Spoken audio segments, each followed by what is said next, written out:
নমস্কার আমার সুধীজন। আজকে আমরা পরপর কিছু কথাবার্তা বলবো কিডনি স্টোন বা ইউরেটারিক স্টোন নিয়ে।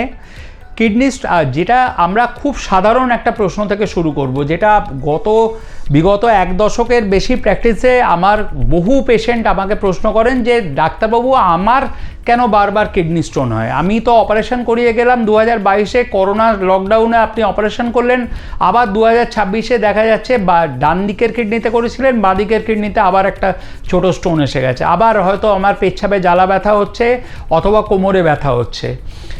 তো এটার আপনাকে বুঝতে হবে যে লাইফস্টাইল ফ্যাক্টর, অর্থাৎ আমাদের জীবন প্রণালী বা জীবনযাত্রা কীরকম তার ওপরে কিন্তু কিডনি স্টোন ফর্মেশন এর প্রথম কারণ। আমরা যদি আমাদের দেশ হচ্ছে গ্রীষ্মপ্রবণ বা summer, it's more of summer season rather than any winter season.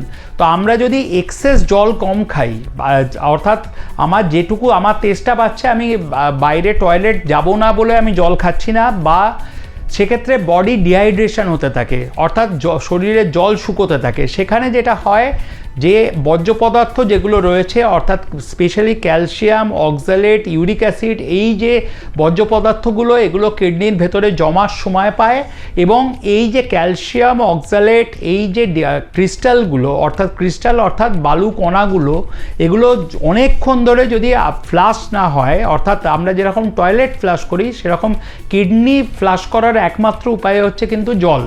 সেই জল যদি আমরা না খাই ইউরিন প্রোডাকশন হবে না, সুতরাং আমি বারবার কিন্তু কিডনি স্টোনের সমস্যায় ভুগবো। সুতরাং প্রথম পয়েন্ট হচ্ছে কিন্তু জল অ্যাডিকুয়েট, অর্থাৎ মাত্রা মেনে খাওয়া এবং থ্রু আউট দ্য ডে খাওয়া। সেকেন্ড হচ্ছে আজকাল কিন্তু ফাস্টফুড, জাঙ্ক ফুড, আমার খিদে পেয়েছে, বাইরে সত্যি আমার কোনো উপায় নেই, আমি একটা এগরোল বা মোগলাই পরোটা বা চিলি চিকেন বা খেয়ে বেরিয়ে চলে গেলাম।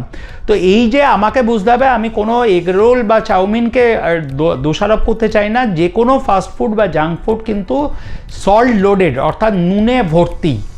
নুন যেটা করে, নুন আমাদের এই যে ক্যালসিয়াম অক্সালেট ডিপোজিশন, অর্থাৎ ক্যালসিয়াম অক্সালেট কেন বারে বারে বলছি, কারণ আমাদের কিডনি স্টোনের 80 to 90% হচ্ছে, যদি আমরা কেমিক্যাল কম্পোজিশন করে দেখি তাহলে দেখা যাবে ক্যালসিয়াম এবং অক্সালেটে ভর্তি, এবং নুন এই ক্রিস্টালগুলোকে ডিপোজিট হতে কিন্তু বারবার সাহায্য করে। এইটা হচ্ছে একটা ব্যাপার। আর 3 নাম্বার ব্যাপার হচ্ছে যে আমরা অনেকেই মাত্রাতিরিক্ত মদ্যপান করেন।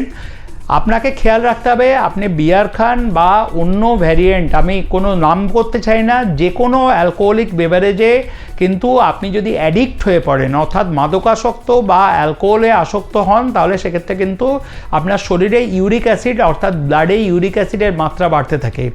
ইউরিক অ্যাসিড একটা ভেরি ইম্পর্টেন্ট ফ্যাক্টর কিন্তু আমাদের কিডনি স্টোন ফর্মেশনের জন্য। সেই জন্য ডিহাইড্রেশন অ্যাভয়েড করতে হবে, জল খেতে হবে, জলীয় পদার্থ খেতেই হবে। তার মানে এটা নয় যে আমি cold drinks, Pepsi, Coca-Cola, Thums Up খেয়ে যাব, কারণ পেপসি, যে কোনো cola drinks actually stone formation করে। জল বলতে আমি কিন্তু পিওর জলের কথা, অথবা ফ্রুট জুস টাইপের, যেখানে আমি জল পাচ্ছি না বা আমার জল খেতে ভালো লাগে না, সেক্ষেত্রে আমি কিন্তু ন্যাচারালি প্রডিউসড ফ্রুট জুস আমরা রেকমেন্ড করতেই পারি। তার সঙ্গে রেড মিট হচ্ছে আর একটা ইউরিক অ্যাসিডের কিন্তু বিরাট সোর্স। রেড মিট, অ্যালকোহল এবং জাঙ্ক ফুড কিন্তু আমাকে কম করতেই হবে, আমি যদি বারে বারে স্টোনের এই সমস্যা এবং অপারেশন, মাল্টিপল অপারেশন কিন্তু অ্যাভয়েড করতে চাই।